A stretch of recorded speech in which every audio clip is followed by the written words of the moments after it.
As we listen to God's message today, I am remindful that we are still tracking our annual theme, and that is launching into the deep. Meron bang out yun? Oh, yeah. Okay, launch out into the deep or launching into the deep. Purihin ng Panginoon.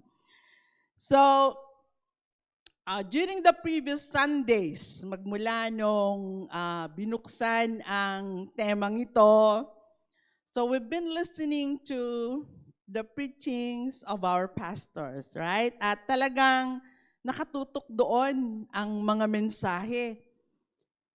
At merong iba't ibang mga genre ng mga preachings. Di ba? Napansin niyo yun? Iba-ibang mga estilo. Well, do you believe that preaching is an art? Yes, okay. So, may arte ang preaching. Actually, there is what we call a study that deals on the art and science of preaching, and we call that homiletics. Kaya doon galing, no, sa pinanggalingan nating religious group, di ba? Ang term nila kung sa atin ay preaching or sermon, sa kanila ay homily. So doon galing sa salitang homiletics. No, because homiletics is the study of the art and science of preaching. So because preaching is an art, now we need to appreciate. At kung tayo ay talagang nagmamanman kung paano mag-preach ang ating mga associate pastors, na iba-iba yung kanilang mga estilo, right? Okay, so meron diyang ang tutok niya ay giving us information, some are giving counsel, some are giving us and reminding us the discipline, no, yung disciplinary areas. Okay, so some are may pagka-comedian, humorous, and it's not bad. Yung iba gustong-gusto nila yung natatawa para hindi aantukin, no? Meron din namang mga bombastic dyan, no? Alos susuntukin yung pulpit para lang magising tayo, no? Okay, meron din mahilig magtuturo dyan, no? So, meron ding parang lawyer, no? Sasabihin ganun parang may cross-examine pa. So, na-encounter nyo na parang theologian and a lawyer. No? So, pinagko-connect niya ang mga bersikulo ng Biblia upang lumalim lamang tayo sa pag-aaral at umalam ng mas malalim sa salita ng Panginoon. Amen? Because that is our theme. To grow deeper in our relationship to the Lord and with His Word. Amen. So, in the same manner, although today ay maiba naman, no? So kahit na iba-iba yung genre ng ating mga preachers, so let's have a concept check, rather, na sa kanilang mga preachings na napakinggan natin about launching deeper.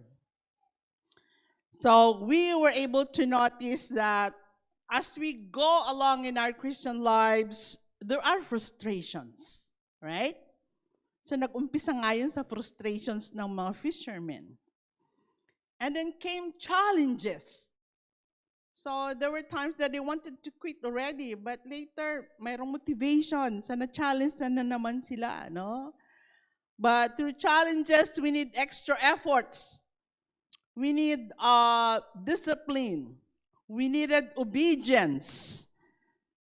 At lalong-lalo na ang humility. So nakita natin yon sa mga disipulo na ating Panginoon. And as they went deeper, there was the growing of their faith and trust to the Lord. Then miracles came. Amen? So after miracles came the abundant produce. Amen? Are we productive today? Yun ang essence ng Thanksgiving. In some other churches, they do it as the harvest festival. Sa Pilipinas naman, right? Tayo mga galing sa mga churches doon, October is the time of celebrations for Harvest Festival. So, ganun din ang Canada. Kaya nga, bukas maraming pupunta siguro mag-apple picking. Kung ano-ano pang mga mapik, siguro magpipik ng pumpkin, di naman kayang buhatin. Picture na lang, picture na lang. Amen? So that's how we celebrate Thanksgiving in Canada. So tayo, after na marami tayong na-harvest na mga kaalaman tungkol sa growing deeper, what do we do next? Katapos na pagsasaliksik, no, yung magaling pagtuturo, iniisa-isa, pariti sa derivative words ni Pastor Francis. It's a very informative. Okay, hahango na tayo. No? Sumaglit naman tayo, hahango tayo from pagsisid ng matagal. No? Kasi ang dami ng isda, right? So what do we do now with the abundance of fishes? Diba? May nabasa ba tayo doon na, okay, naglabas na sila ng ihawan? No? So what can we do with the fishes? No? Siguro nagbenta sila. Doon tayo pagka-abundant na, di ba? Punit na nga yung net because it was really too much.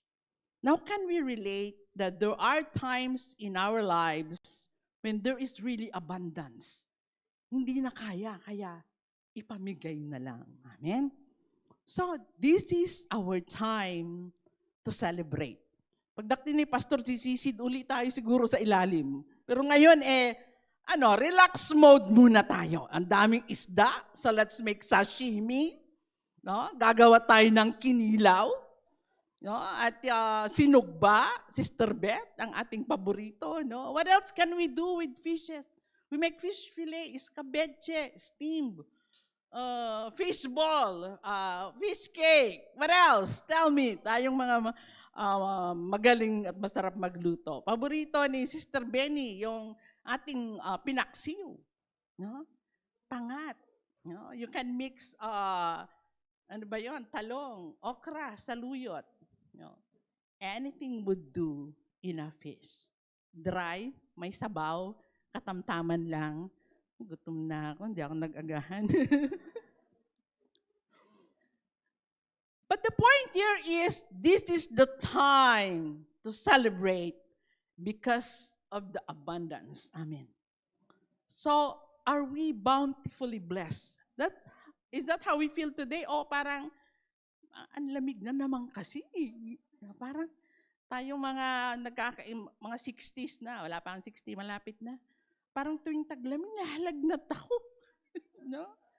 But that's not the hindrance for us to celebrate Thanksgiving. Amen? You know, Thanksgiving in Canada has been celebrated as annual holiday since November 1869. So it is commonly celebrated on the second Monday of October.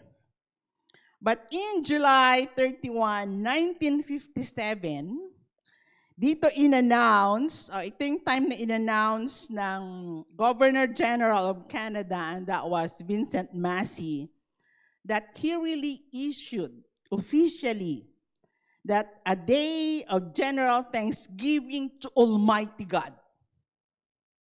Nilagay talaga yung salitang Almighty God. Thanksgiving to Almighty God. Amen. For the bountiful harvest with which Canada has been blessed, to be observed on the second Monday in October. Alam nyo, yung pagiging Canadian na lang natin or a permanent resident of Canada is already one big thing to thank God for. Na ang ating Canadian anthem, nandun pa ang salita ng Panginoon. Amen? Babanggit nyo ba yung phrase na yon na may salita ang Panginoon? Come on, sing, "Oh Canada." Kinanta nga. Yung my God lang na phrase. Come on. God. Heal ba yan? O keep? Pati ako, hindi ko memoryado. No?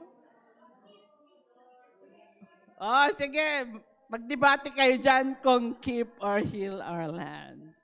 But the point there is that we are blessed that in Canadian national anthem, God is recognized. Amen.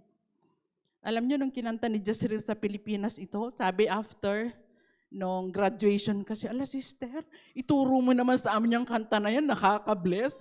Kakantahin daw nila sa kanilang praise and worship.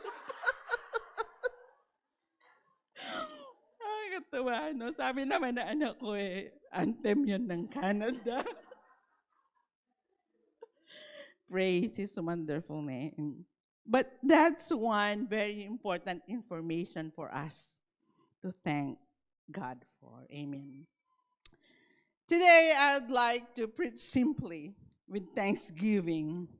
And my proposition to each and every one of us is that a habitual expression of gratitude is a valuable means of developing a deeper relationship to the Lord. Amen. As I said, we are still on our theme, growing or launching deeper into the deep. Amen.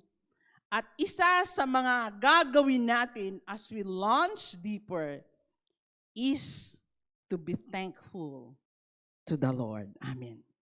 So yan ang topic sa umagang ito, giving thanks. Simply to give thanks. Ang ating text ay matatagpuan sa Psalm 92 verses 1 to 5. It is a good thing to give thanks unto the Lord, and to sing praises unto thy name, O Most High, to show forth thy loving kindness in the morning, and thy faithfulness every night.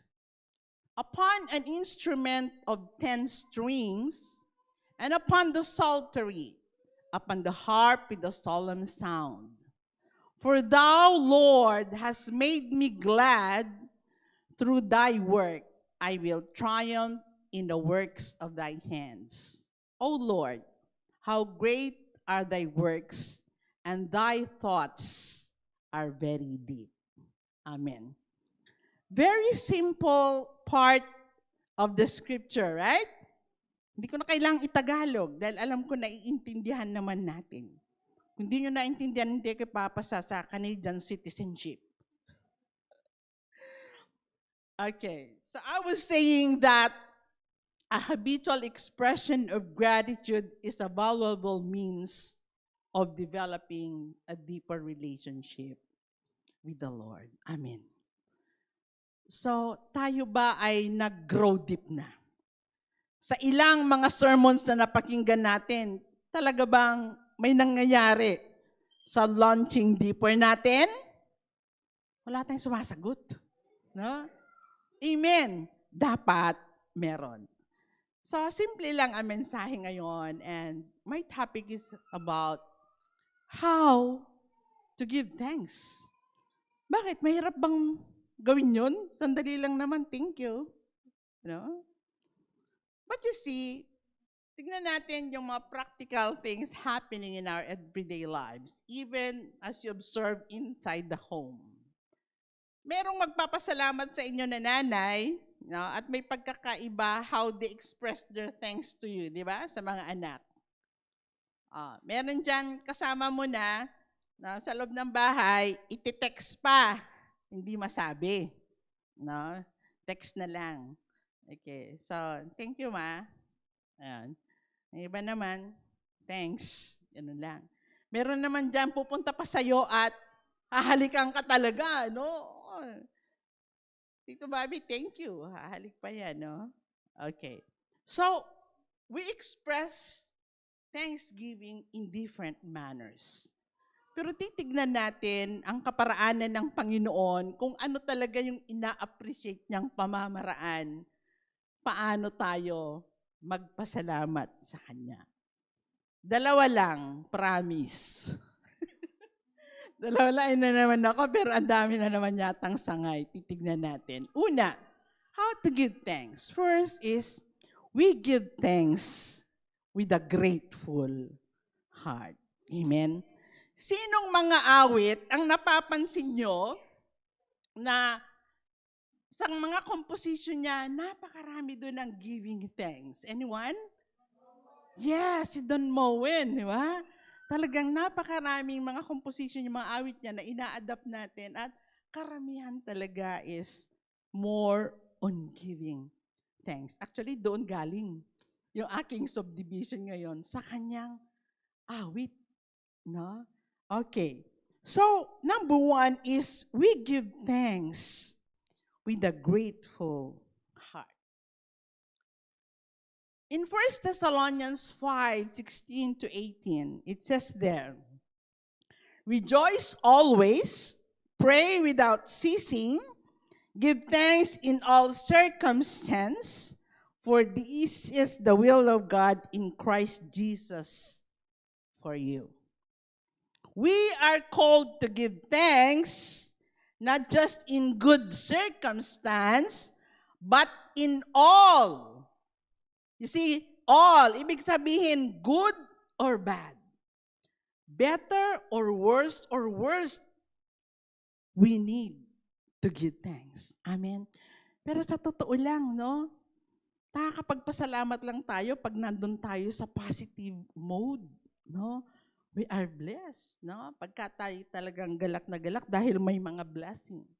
And it's hard for us to give thanks pag nandun tayo sa negative mood ng ating mga buhay. But God wants us to have a thankful and grateful heart at all times. Amen?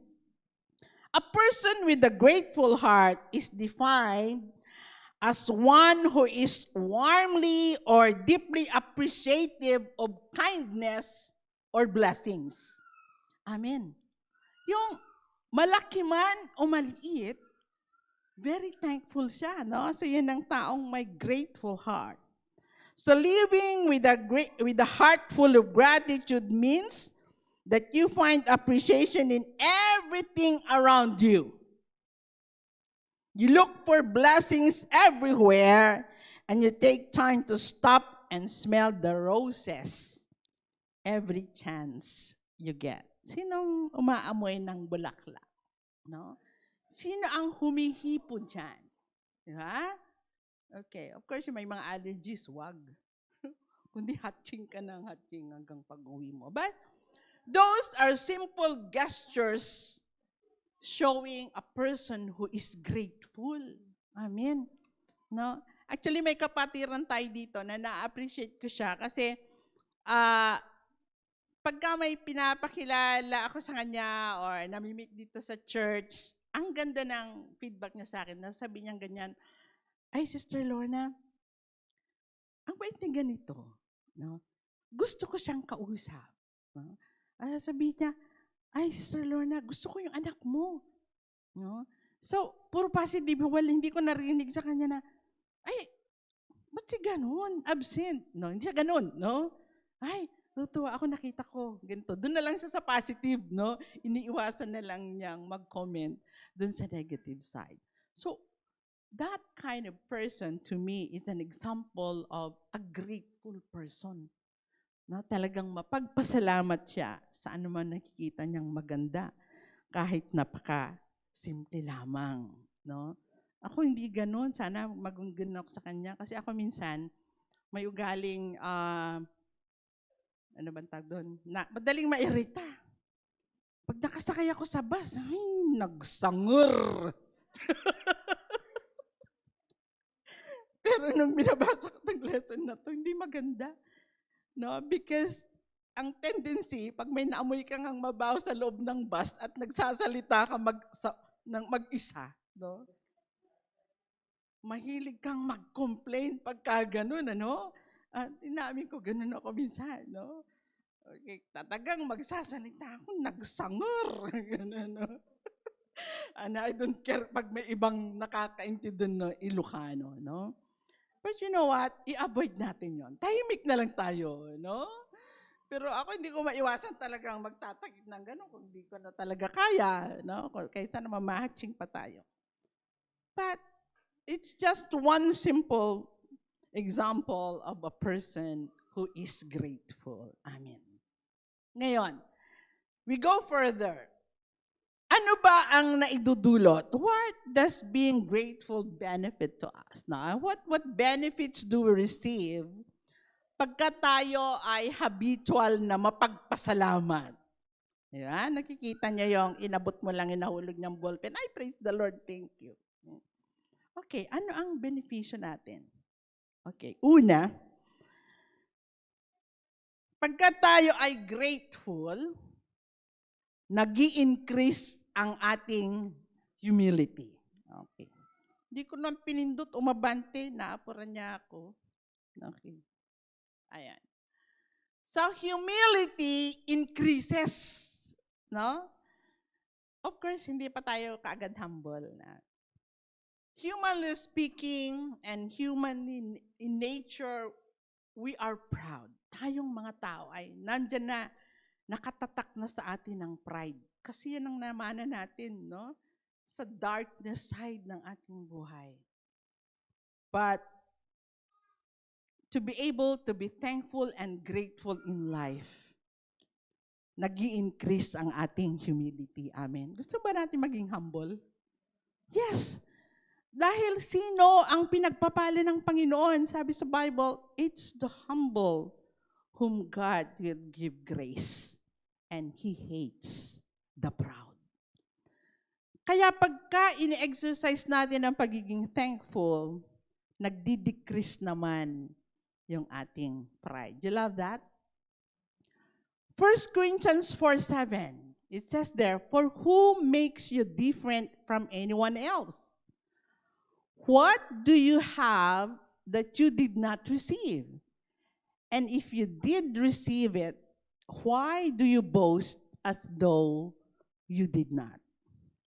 Naintindihan niyo ba? Tagalog natin. Kasi honestly, ako mismo, medyo parang ang hirap intindihin. Sabi sa Tagalog, paano kayo nakakahigit sa iba? Hindi ba't lahat ng nasa inyo'y ibinigay lamang sa inyo ng Diyos? Kung gayon, bakit ninyo ipinagyayabang yon na parang hindi kaloob sa inyo? Nakaka-relate tayo. Minsan kasi, puro glory be to me. Gawa ko yan. No? Luto ko yan. Ako nag-decorate dyan. No? So, nawawala sa picture yung talagang nanguna sa atin upang ma-accomplish ang lahat. Binili ko yan. Nung unang sweldo ko yan. Remembrance ko yan. Nalilimutan nating mabanggit. Nalilimutan natin ang lahat ay binigay ng Panginoon sa atin. Amen. Kung wala ang Panginoon, we are nothing. Wala tayong kasuotan, wala yung maganda mong relo, wala yung maganda mong sapatos. Hindi mo kayang bumili. Hindi mo kakayaning magtrabaho. Amen.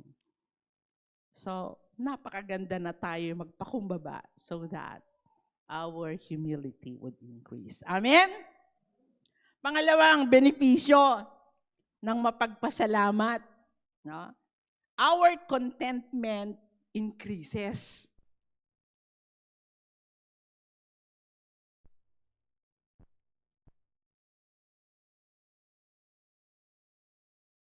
Reklamong tao, kailangan lagi tayong mapagpasalamat. Amen ba? No? So we need to be contented on what we have. Napakalaking issue napakalaking issue sa amin ang nangyari in the past. Tumira kami sa isang bahay na katamtaman lang. Naranasan na rin tumira sa malaking bahay. Naranasan na rin sa maliit na bahay. No? Pero sasabihin ng Panginoon, ano ba talaga ang gusto nyo? Malaki o maliit? No? Pero ang feeling of contentment is not on the matter of size, how big or small ang bahay mo. Nandun nga kami sa malaking bahay, no, napuntahan nyo, ganda-ganda naman. Ay, huwag niyong ibenta, madam, sayang. But we were not contented. We didn't have peace.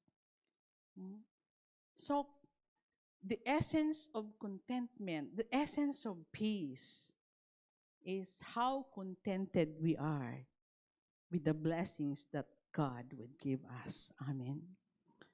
So, let's be happy and contented with what we have. No? Tama na yung itsurang binigay sa'yo ng Panginoon. Ano man ang itsura mo, mahal ka ng asawa mo, huwag ka mag-aalala, hindi ka niya ipagpapalit. No? Just be happy kung ano na itsura natin. No? Huwag mo nang ibenta yung bahay mo, alahas mo para lang magparitoke at meron kang Coca-Cola shape na katawan. No? It's a lot sa nonsense thing. No? Hindi kasi makontento kung anong itsura niya. Ang ganda-ganda naman niya. So, nagmarites pa ako. But anyway, if we are thankful to the Lord, our contentment increases. The Lord is my shepherd. I lack nothing. If we recognize the Lord as our pastor, as our shepherd, then we would say that everything is in me because I have the Lord. Purihin ng Panginoon. Another benefit of being thankful is that trust in God increases. Amen. Mapagpasalamat tayo, mas lalong humihigit ang pagtitiwala natin sa Panginoon. Oh, my daughter would say before, Mami, sayang yung pera mo. Hindi ko na mabanggit. Kasi hindi ko naman mauubos hanggang sa matapos ang buhay ko sa mundong ito. Nawala. Pero sabi ko sa anak ko, magpasalamat tayo sa Panginoon. Hindi tayo nawala sa kamay ng Panginoon. Pera lang yun na nawala. Tayo ay nadisgrasya lamang dahil sa pandemic. But we thank the Lord that we are still alive, we are healthy, we can still work. Kumpleto pa ang katawan natin, walang napuputol. Pera lang yan, papalitan muli ng ating Panginoon. Amen? So it's all the more that our trust in God increase. Kahit na may material, may financial things na nawala sa amin, hindi namin minala ang Panginoon sa amin. Blessed be the name of the Lord. 2 Corinthians 1, 3, and 10. Praise be to the God and Father of our Lord Jesus Christ, the Father of compassion and the God of all comfort, who has delivered us from such a deadly peril, or the past, and He will deliver us again. Again, that is now and in the future. Amen. Napakasarap magpatotoo, right? Kasi yun yung way na na-overcome natin yung mga negative sa past. Ating iwinawagayway ang kabutihan ng Panginoon kung paano niya tayo nakalampas sa anumang mga pagsubok sa mga perils ng ating mga buhay. Amen? Nag-i-increase ba ang pagtitiwala natin sa Panginoon? Sino dito ang nakaranas ng talagang matinding sakit? Nakaranas sa aksidente pero, bumalik ng normal. Nakaranas sa matinding crisis pero na-solve ang ating mga problema. We've been there, right? We may be on different situations, but we are just in the same boat na nagdaranas ng pagsubok ng ating Panginoon. And the more that our trust in Him increase. Amen? So, ang doubt ay dapat na mag-decrease. And better yet, dapat na talagang mawala ang doubt natin sa ating Panginoon. Amen. Huling benefit. No. Although marami pa, pero sa outline ko, ito na yung huli. Peace increases and our worries decrease. Amen. Sinang nag-worry? Yes, minsan nag-worry tayo. Minsan sasabihin ko, sinisisi ko talaga madalas ano ba itong mga bakunang to? Ba't biglang nanghina na yung aking katawan? No, many would blame vaccinations during the COVID time kasi maraming nakakaranas ng gano'n na humina na ang tuhod, humina na ang resistensya, nanghihina. Sabi ko naman sa kanila, aminin nyo na lang na tumatanda na rin kayo tulad ko, wag na nating i-blame ang vaccination. Pero marami akong narinig na noon, pero iniisip ko na lang, Lord, thank you for the strength. At inaamin ko rin na talagang I'm aging, it's a part na nagde-deteriorate ang lakas. If we do that and be thankful to the Lord, nag-i-increase ang kapayapaan sa ating mga buhay. Amen? What happened doon sa story natin in launching into the deep? May frustration sa part ng mga disciples, no? Maaaring nag-worry din sila, paano yan, wala na akong papakain sa pamilya and everything. No? But what happened nung dumating sa picture ang mirakulo ng ating Panginoon? It was not only peace, no? So, lubos na kagalakan ang kanilang naramdaman. At alam ko din, hindi man pinakita doon sa story, pero alam ko nagfiesta rin sila. Amen? What does it says in Philippians 4:6-7? Do not be anxious about anything, but in every situation, by prayer and petition, with thanksgiving, present your request to God. Amen. Anxiety is a part of our human lives. Sa anumang mga aspeto, whether at work, at school, even in the neighborhood, sa mga social groups where we belong, where there is people, there are problems. And where there are people, there are anxieties. Do you believe that? Nag-anxiety tayo, ano kaya ang susunod? No? Nawala ng trabaho yung asawa mo, naku, paano kung mabubuo yung pambayad ng renta next month? Uwi na tayo sa Pilipinas. Kasi kahit wala kang trabaho doon, buhay ka, wala kang rentang babayaran, walang bills.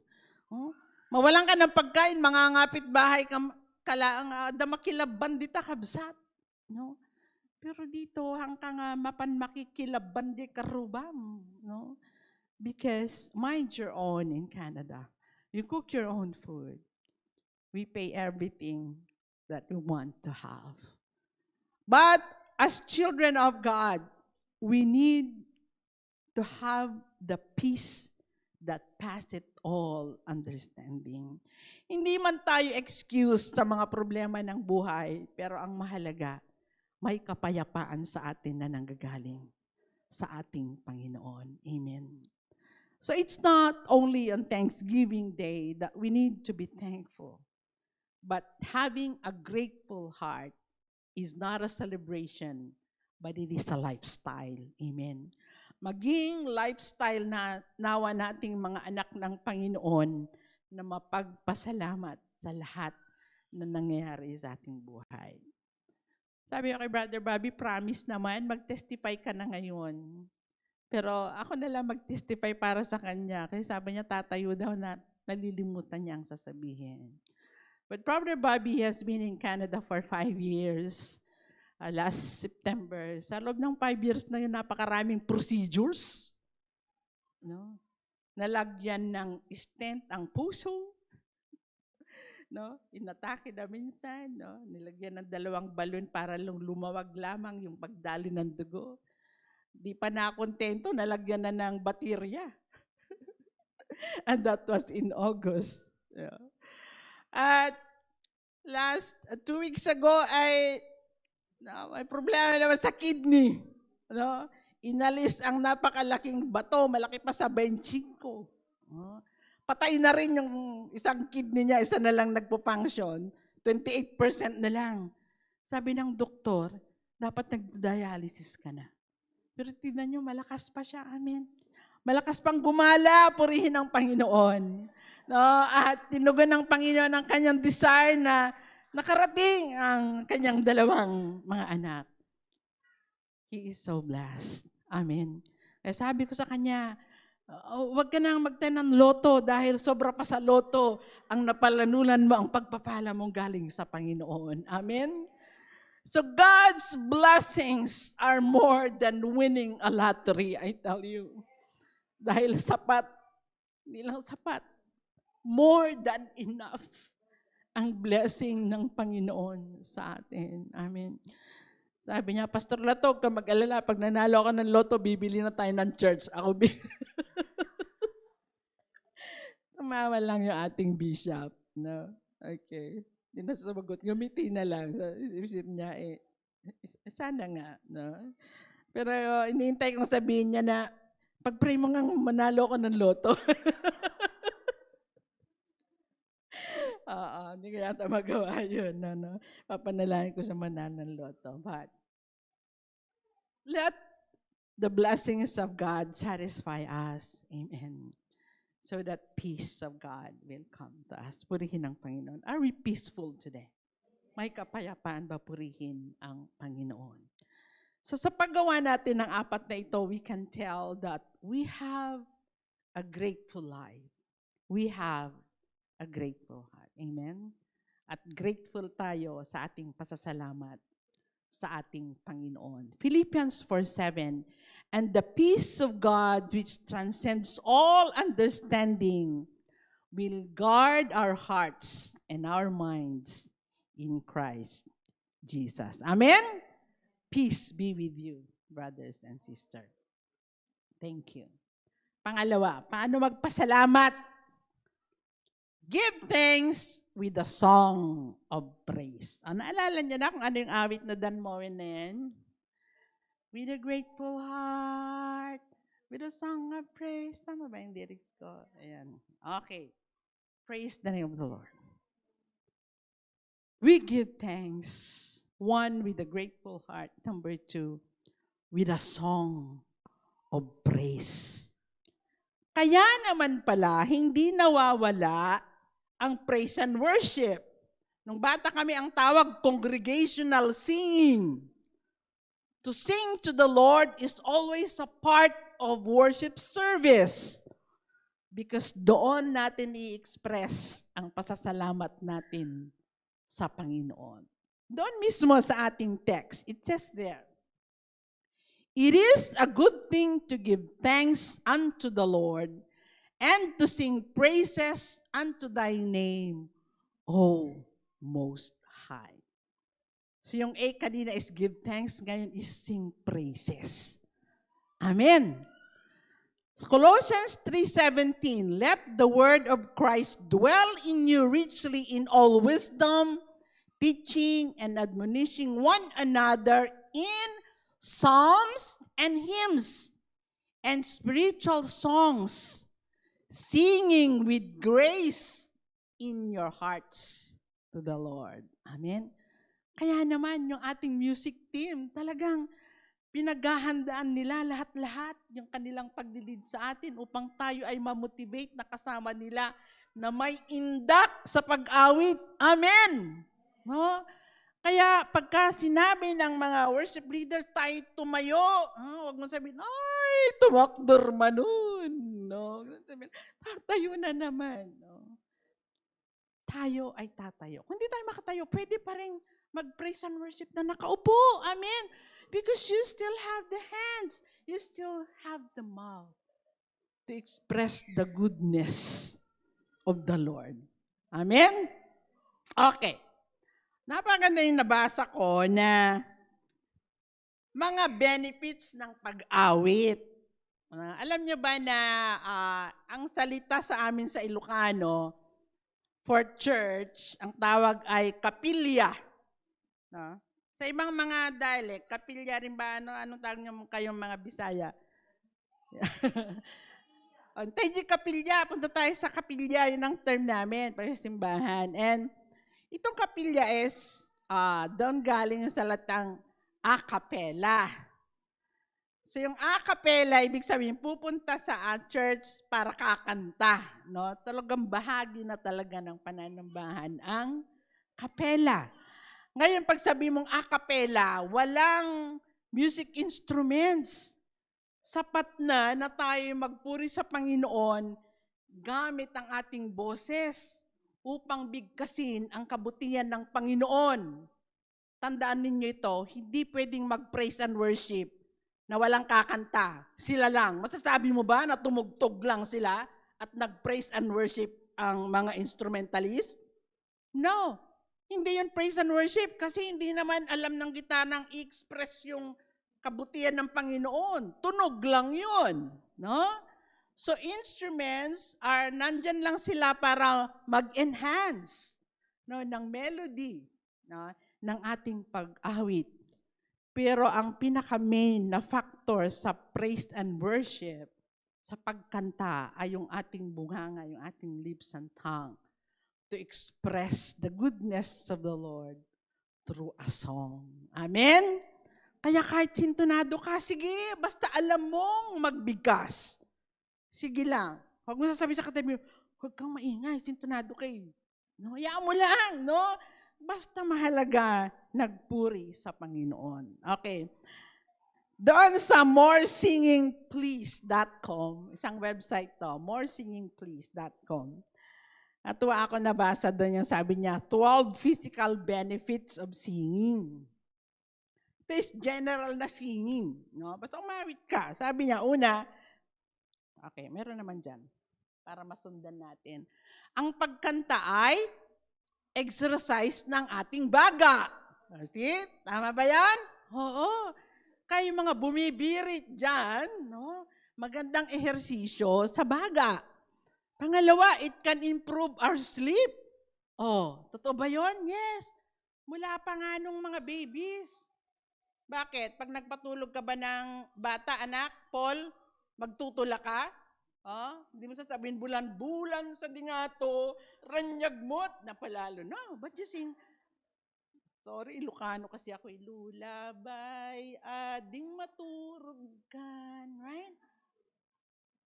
It can improve our sleep. Ngayon, sino sa ating mga may asawa na napapatulog ng ating kabiyak, kakantahan natin ng lulabay? May iinis sa'yo. Kaya maingay dyan, matutulog. But generally, singing improves our sleep. Kaya yung iba, merong music pampatulog sa kanila. Singing enhances conditions of our hearts. Of course, di ba? Kaya nga ang mga komposidor ay nakakagawa ng magandang mga compositions pagka sila ay nasa peak ng kanilang emotion, whether happy or sad. No? Kahit extreme. Diba? Pagka nasa malungkot na kalagayan, yung kanilang mga love songs ay maalumanay. Pagka nandun naman sa talagang super happy, abay, rock style. But whichever, it benefits the heart. Amen? Our facial muscles get toned. Ay, pala. Nakakaganda pala din ng facial muscles ang pag-awit. No? Okay. Another, our posture improves. No?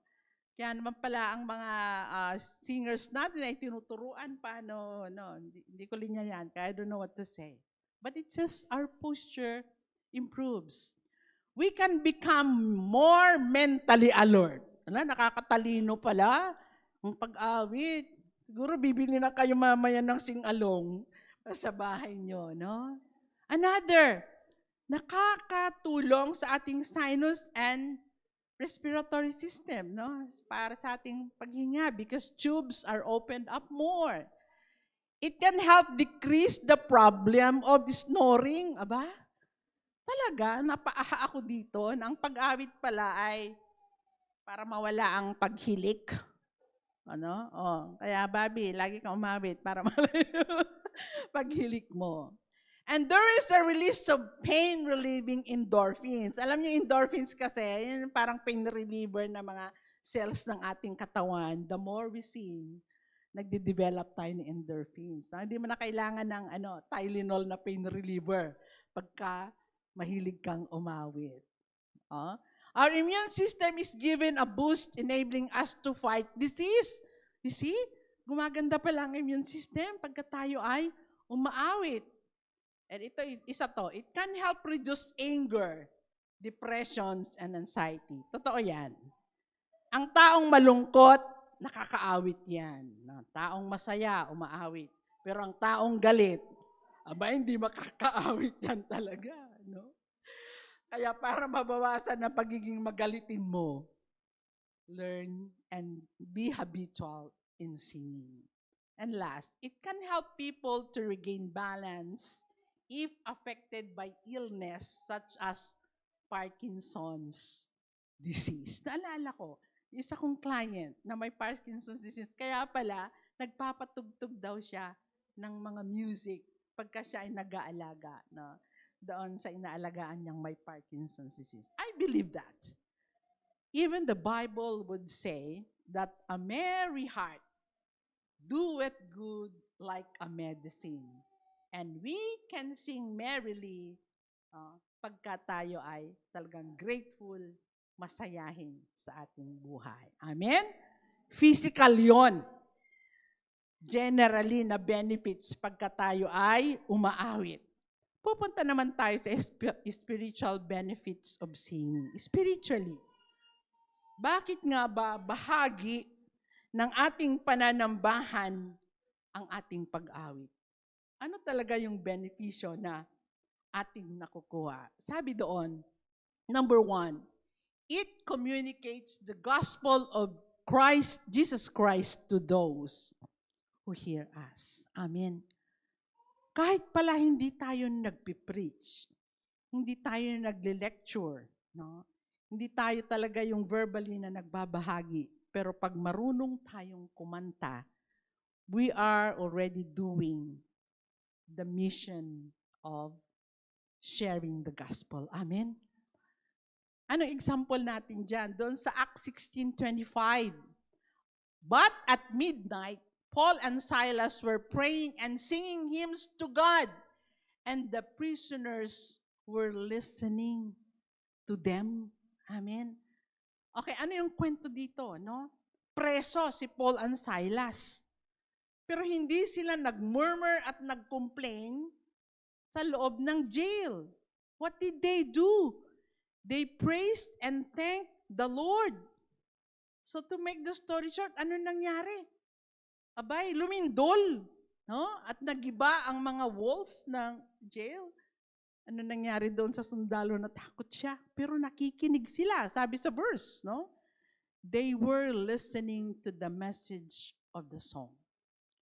At alam nyo ba na as we continue with the story, naligtas yung isang gwardya. Amen. Sa pamamagitan lamang ng pag-awit ni Paul and Silas ng kanilang papuri sa Panginoon, somebody was saved. Amen. You'll never know. Bakit ang mga musicians, mga composers, they would sell their music and songs.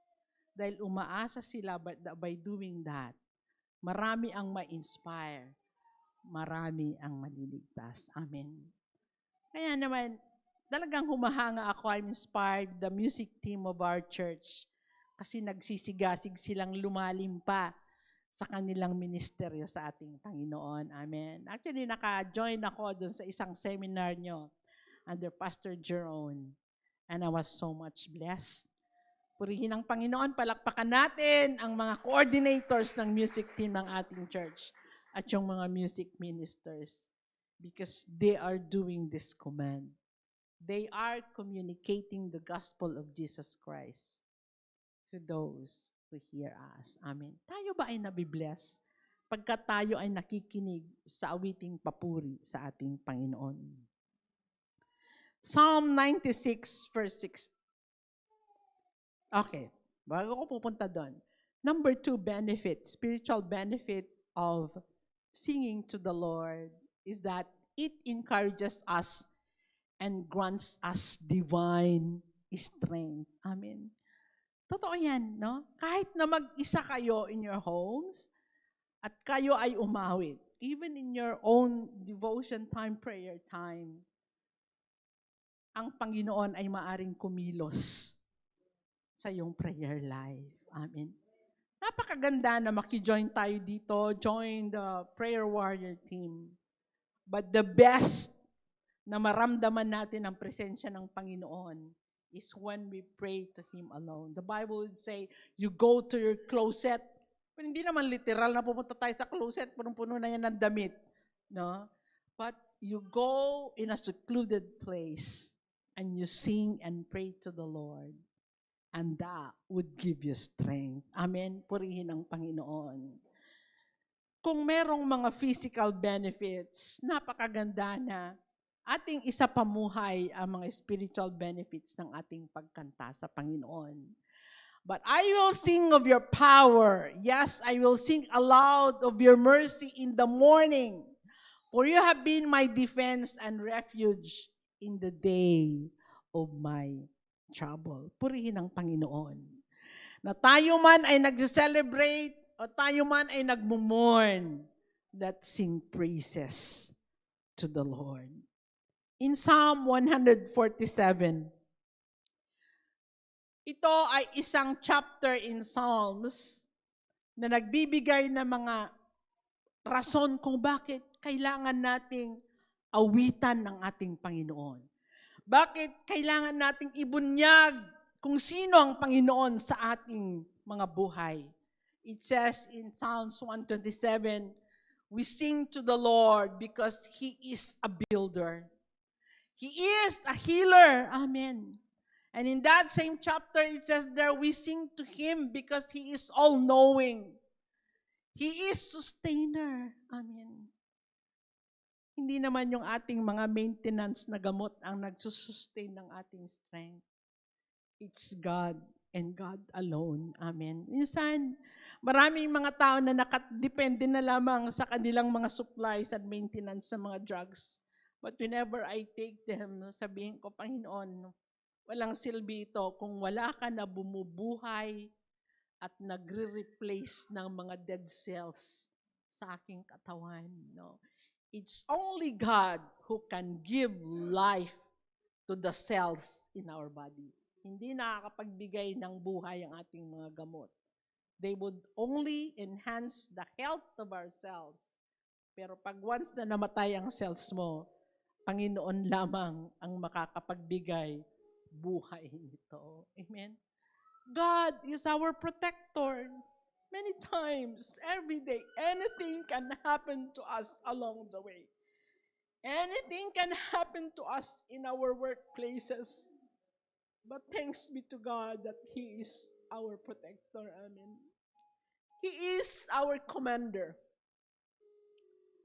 If we consider the Lord as the Lord of our lives, as the head of our lives, then we'll listen to His commands. Amen. Minsan, takot tayo sa ating mga boss. Takot tayo sa ating mga spouses. But once that we are afraid of our God, the fear of the Lord, that's the only thing that would give us strength. Amen. We sing to Him because He is our revealer. He's the only one who knows what will happen to our lives. He's the only one who is in control of the next programs in our lives. So tayo maging kampante na, meron na akong 10 million pesos in the Philippines, pwede na ako umuwi. Meron na ako ditong 200,000 Canadian dollars. I'm good. Hindi natin alam. Sa isang idlip mawawala yan. Because only the Lord can reveal what's about us, what's good for us. Amen. As I close this morning, napakasarap magpasalamat sa Panginoon. Napakasarap umawit sa Kanya. Amen. And why did I adopt these 2 points? Sabi ko nga, I'm inspired with Don Moen's song. As he would sing the song, I come before you today. And there is just one thing that I want to say. Thank you, Lord, for all you've given to me, for all the blessings that I cannot see. I thank you, Lord. With a grateful heart, with a song of praise, with an outstretched arm, I will bless your name. Thank you, Lord. Amen.